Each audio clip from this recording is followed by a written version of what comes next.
Bonsoir et bienvenue dans ce 19-20 en centre Val-de-Loire. À suivre dans votre édition nationale, Emmanuel Macron bouscule les élus locaux lors de la première conférence des territoires. Le gouvernement cible sur 13 milliards d'économies de la part des collectivités locales. À la une en centre Val-de-Loire, les bacheliers confrontés à une nouvelle épreuve à l'approche de la rentrée, leur inscription à l'université. Plusieurs filières seraient sous tension dans la région. À Pucigny, en Indre-et-Loire, la nouvelle ligne à grande vitesse qui relie Paris à Bordeaux indispose les habitants. Plusieurs fois par jour, ils subissent le bruit assourdissant du train qui passe à quelques mètres seulement de leur village. Notre page été vous emmènera ce soir à Lavardin, dans le Loir-et-Cher. Il s'agit de l'un des plus beaux villages de France. Nous retrouverons sur place Arnaud Moreau. Il y a 75 ans, le convoi numéro 6 partait de la gare de Pithiviers dans le Loiret pour Auschwitz.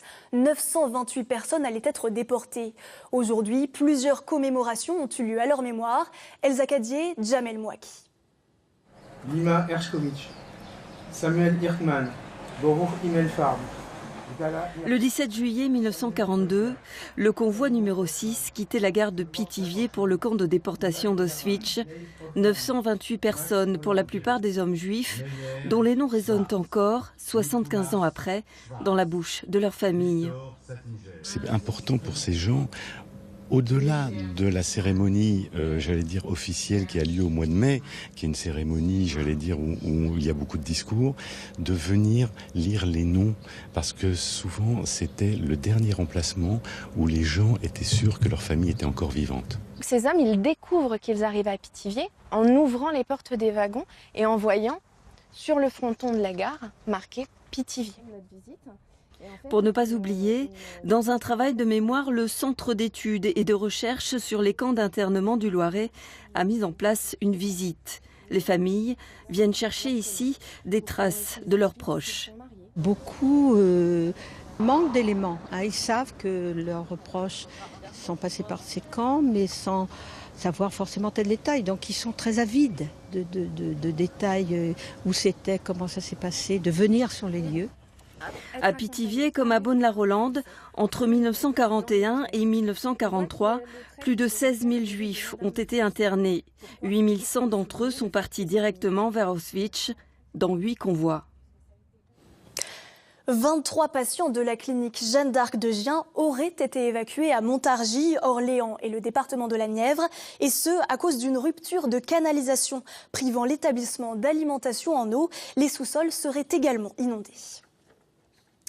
Après le bac, une nouvelle épreuve attend les nouveaux bacheliers, leur inscription à l'université. Plusieurs filières comme le droit ou la psychologie seraient sous tension. Théophile Mbaka et Leila Zelouma se sont rendus à la faculté d'Orléans. Pour la plupart de ces bacheliers, c'est l'heure des inscriptions. Un mini-marathon avant des vacances bien méritées. Stevie Correa, 17 ans, vient de Pithiviers, boursier et bachelier, frais et moulu. Je me suis inscrit en LEA, anglais-japonais. Première année du coup ? Ma première année. Stevie Correa s'est inscrit sans difficulté en LEA, langues étrangères appliquées. À un choix mûrement réfléchi, il parle déjà portugais. Si j'ai choisi de base l'anglais et le japonais, c'est principalement parce que l'anglais, de base, j'ai toujours trouvé cette langue intéressante. Et en plus, elle permet de vraiment parler en général à tout le monde, parce que c'est la langue internationale. De plus, je la trouve attrayante. Et le japonais, l'autre raison, c'est parce que c'est une langue qui est en progrès. Le bac, c'est un sésame qui permet d'entrer à petits pas dans le monde des adultes. Une maman, c'est toujours dur de laisser partir son enfant. Ça, c'est dur. Mais bon, c'est la vie. Pour l'heure, l'UFR de lettres, langues et sciences humaines, n'est pas encore en tension. Pour l'instant. Le grand rush, si je peux dire, va se produire plutôt quand nous rouvrons cette composante de l'université fin août. Il y a une exception où on voit déjà que nous allons avoir des problèmes à la rentrée. Ça concerne la licence LEA, langue étrangère appliquée, anglais-japonais. L'inscription à la fac n'est pas soumise en principe à une sélection. Le tirage au sort, un pis-aller très critiqué, va être abandonné. De nouvelles difficultés en perspective pour des inscriptions dans certaines filières en surtension. La conférence des territoires a débuté ce matin au Sénat. Le président Emmanuel Macron entend bien supprimer la taxe d'habitation pour 80% des ménages. Le sénateur d'Eure-et-Loir, Albéric de Montgolfier, s'est exprimé suite à cette annonce. Nous venons tout juste de recevoir sa déclaration. Écoutez. Dans la période précédente, le gouvernement avait annoncé 50 milliards d'euros d'économies. Et dans la pratique, c'est la Cour des comptes qui dit qui a fait les économies, ce sont les collectivités locales. Les collectivités, c'est à peu près 20% de la dépense publique en tout en France. Et c'est elles qui ont fait pour les 2/3 l'effort, qui ont rempli l'objectif. Donc annoncer une nouvelle baisse, ça ne sera pas sans conséquence. Pourquoi pas, mais encore une fois, l'État doit aussi prendre sa part. La volonté est affichée. Après, je vous dis, les problèmes restent entiers. Les masses sont considérables. Les chiffres, c'est une réalité. Les collectivités assurent les services publics de base. Et derrière ces chiffres, 13 milliards, ça veut dire aussi quels services on va accepter de diminuer, comment on va se réorganiser. Donc c'est une question qui reste entière. C'est pas simplement un chiffre. Derrière, c'est des traductions concrètes sur le terrain. Oui. Une famille attaquée par un chien lors d'une balade près d'Orléans, dans le Loiret, vendredi dernier. Suite à cet incident, Flavien Texier et Étienne Breil ont enquêté sur les lois régissant la détention de ces chiens dangereux. Les faits se sont déroulés tout près du canal. Ce couple se promène alors avec un berger australien quand surgit un chien de type pitbull sur le chemin. Il s'est défait de son harnais, il n'avait pas de muselière et il s'est jeté à la gorge de notre chien. Qui, par miracle, est toujours en vie, mais on a eu vraiment très très peur sur le moment qu'il l'égorge vraiment. L'attaque est décrite comme violente et rapide. Les deux jeunes qui accompagnent l'animal sont débordés par les événements. J'ai essayé d'attraper ce molosse par la peau du cou, comme on fait avec des chiots pour essayer qu'il lâche. J'ai pas réussi. Après, je ne sais pas vraiment dans la précipitation ce qui s'est passé, mais c'est vrai que j'ai été mordue à plusieurs endroits. Mais assez superficiellement, ça m'handicape quand même, je ne vais pas vous dire le contraire. Mais vu la taille de la mâchoire, je pense que ça aurait pu être bien pire. Résultat, demain, soigné en urgence à l'hôpital. L'animal domestique sera pris en charge lui aussi. À ce jour, en matière de chiens dangereux, il existe 2 catégories, les chiens d'attaque et les chiens de garde et de défense. À quelle catégorie appartenait celui de Combloux? Difficile de le savoir. Seule certitude, la législation est très précise sur le sujet.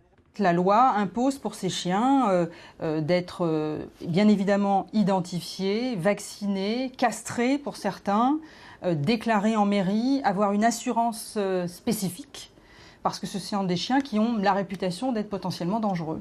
Une plainte a été déposée auprès de la gendarmerie du Loiret. Le chien, lui, est toujours dans la nature. Les habitants de Pucigny, en Indre-et-Loire, excédés par la nouvelle ligne à grande vitesse Paris-Bordeaux. Plusieurs fois par jour, ils subissent le bruit assourdissant du train qui passe à quelques mètres seulement de leur hameau. Denis Gannet, Cyril Deville. Nous sommes à Pucigny, plus précisément au lieu-dit Sauvage. Sauvage, le mal nommé, car ici, la quarantaine d'habitants a désormais une double peine. D'abord l'autoroute A10, mais aussi depuis début juillet, le trafic de la LGV en plus.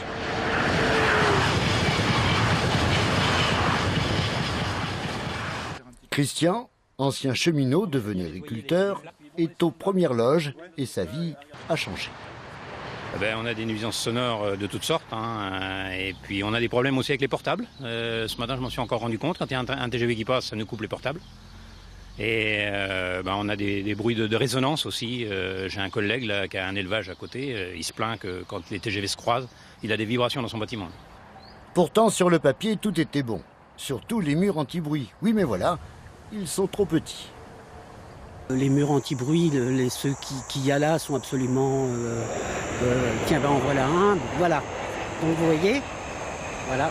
Je ne sais pas si c'est un rapide ou un moins rapide celui-ci, mais... Un moins rapide. Un moins rapide, oui. Donc on imagine l'autre, hein. Donc voilà ce que ça donne. Pourtant, des réunions de co-construction avec l'ISEA, filiale de Vinci, avaient garanti une nuisance sonore moindre. Mais la réalité est vraiment tout autre. Ce bruit envahit toute la vallée. C'est vraiment impressionnant. Donc j'imagine que les gens de Sauvage en profitent bien plus que moi. Voilà. Et puis on les a entendus, on le sait, ils se plaignent. Et ils demandent à ce qu'on les prenne au sérieux et à ce qu'on fasse en sorte qu'ils vivent décemment. Impossible d'avoir un contact du côté du constructeur comme de l'exploitant. Les habitants de Sauvage, dans quelques mois, auront en plus les travaux de l'élargissement de l'A10. Le tramway d'Orléans à l'arrêt pour les 6 prochaines semaines. Depuis ce matin et jusqu'au 25 août, aucune rame ne circulera sur la partie sud de la ligne A. Des travaux doivent être réalisés pour remplacer les rails usés prématurément. Les explications d'Hervé Kérien et Pascal Épée. Top chrono. Le chantier a démarré aux premières heures du jour. Plusieurs dizaines de techniciens à pied d'œuvre pour une intervention hors norme sur une large portion de la ligne A du tramway d'Orléans. Dans cette première phase de travaux, il y a eu une phase de décaissement où on a retiré la terre végétale. On retire, le rail va être retiré, des selles vont être reposées, c'est-à-dire qu'on va reposer des appuis et remplacer le rail. 4 rails à remplacer intégralement sur un tronçon d'1,2 km en bordure de l'ancienne Nationale 20 à proximité du Zénith. Un travail de longue haleine qui va nécessiter l'interruption totale du trafic tramway pendant 6 semaines entre la Loire et l'hôpital de la Source. Ce sont les bus qui prendront le relais. Nous avons mis en place depuis ce matin des bus de substitution entre Hôpital Accueil et Tourelle Dauphine avec une fréquence de toutes les 10 minutes à peu près. Et environ 11 bus articulés sont en place. Jamais l'interruption du tramway n'a été programmée sur une si longue portion et aussi longtemps à Orléans. Les usagers font contre mauvaise fortune bon cœur. Il va falloir que je parte plus tôt de chez moi parce qu'apparemment il va y avoir beaucoup plus de temps vu qu'ils ne passent pas par le même chemin tout à fait avant par rapport au tram. Même qu'il y a une coupure, il n'y a pas de problème pour ça. Heureusement qu'on a mis les bus à côté et tout ça. Bon, on est tranquillisé quand même. Les travaux s'achèveront le 25 août. Consolation, le tram roulera à nouveau à 70 km/h sur ce tronçon, au lieu de 20 jusqu'à présent, pour raison de sécurité. Tout l'été, nous sillonnons la région pour partager avec vous nos découvertes. Aujourd'hui, nous nous arrêtons à Lavardin, dans le Loir-et-Cher. On retrouve sur place Arnaud Moreau. Bonsoir Arnaud, vous avez pu rencontrer des habitants plutôt originaux. Oui, tout à fait. Nous sommes à Lavardin, l'un des plus beaux villages de France. Vous le voyez, quel lieu agréable pour une baignade. Le pont gothique juste à côté de nous, le château un peu plus loin et le Loir qui passe. Et Lavardin, ce sont avant tout des caves, des maisons troglodytiques où habitent des habitants un peu originaux, dont April Glover. C'est une artiste américaine qui a élu domicile à Lavardin et qui dispose d'un atelier. Je vous propose tout de suite de voir ce reportage réalisé avec Julien Bernier et Jean-Christophe Chenet. Et cette partie ici, c'est plutôt mon atelier et c'est toujours mon travail parce que les pièces sur terre, c'est une des miennes qui reste ici tout le temps. C'est aussi mes miroirs. Et derrière, c'est plutôt chez nous. Mais malheureusement, pour mon mari, toute une maison d'un artiste, c'est un atelier. Bienvenue chez April Glover. Cette sculptrice habite depuis une quinzaine d'années dans cette cave. Elle y expose aussi d'autres artistes. Arrivée à Lavardin par hasard, elle est tombée amoureuse de ces galeries millénaires, là d'où viennent les pierres servant à la construction du château voisin. Elle ne s'imagine pas vivre ailleurs. C'est une chaleur et une sorte de sécurité. Et à début, j'ai cette idée de caverne de Platon. C'est un endroit qui on peut faire les magies dedans, en créer un monde. Et je trouve on peut. Et chaque cave, c'est unique. Originaire de Floride, April adore la France. Elle aime les projets communs et participatifs. Elle travaille le métal, réalise ses miroirs, mais apprécie aussi le bois, avec cette œuvre composée notamment de feuilles, hommage à la nature. Et ici, au moins, elle ne craint pas de faire du bruit. Dans une cave, vous êtes très tranquille. Vous êtes un voisin très proche, mais c'est quand même très long aussi. Le mieux, c'est paix. Vous n'êtes pas gêné dans votre travail? Non, pas du tout. Mais par contre, dans notre village, c'est petit, mais on a beaucoup de manifestations et on est très proche, c'est beaucoup de voisinage. Et parmi ces manifestations, une visite de toutes les caves sera organisée les 23 et 24 septembre prochains. Et pour parler de ce magnifique village de Lavardin, je rappelle que nous sommes près de Montoire, dans la région de Vendôme, dans le Loir-et-Cher. Je suis avec Monique Proville. Bonsoir, vous êtes conseillère municipale. Alors, il y a une ambiance incroyable ici. Il y a des artistes qui se sont installés. Il y a beaucoup d'habitants, aiment leur village et le font vivre. Absolument. Il y a une chanteuse qui vient d'arriver, il y a une sculpteur comme April, il y a également un scénariste, il y a une chef costumière, il y en a 2 d'ailleurs, il y a tout un tas de... Et puis les anciens avec un gros charisme, une grosse personnalité, des histoires absolument incroyables à raconter. Donc c'est un village très très vivant et plutôt dynamique. Et quels sont les retours des gens qui viennent visiter ce village? Voilà, qu'est-ce qu'ils vous disent? J'imagine qu'ils apprécient de voir tous les efforts qui sont faits. D'une part, oui, parce que notre maire Thierry Fleury entretient énormément le château avec toutes les associations, les Amis de Lavardin et les autres. Et donc les gens sont ravis, c'est un village qui est propre, c'est un village où vous pouvez vous baigner, on peut faire du canoë, on peut faire plein de balades, du cheval, etc.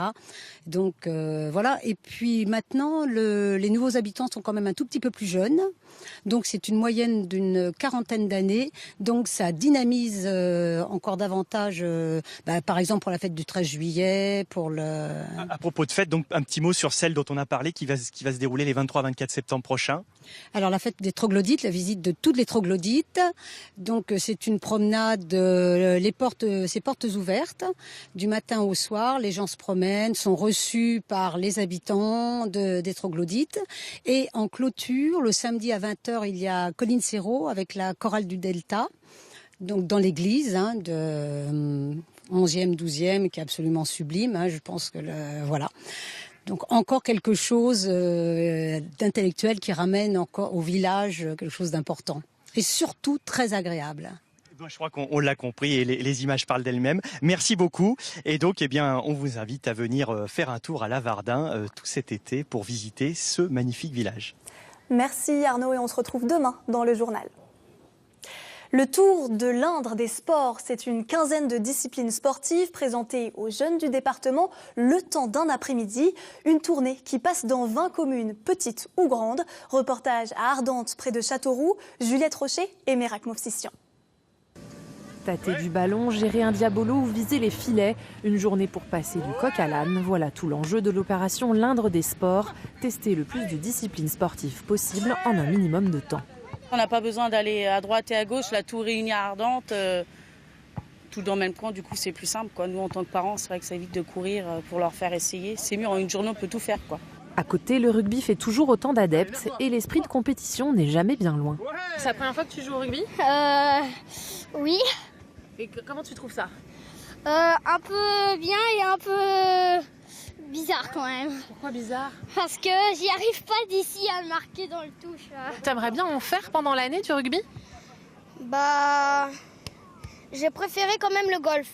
Au golf, justement, les petits tests aussi, mais la discipline reste une histoire de grand. J'avais déjà porté un club il y a longtemps, mais vite fait.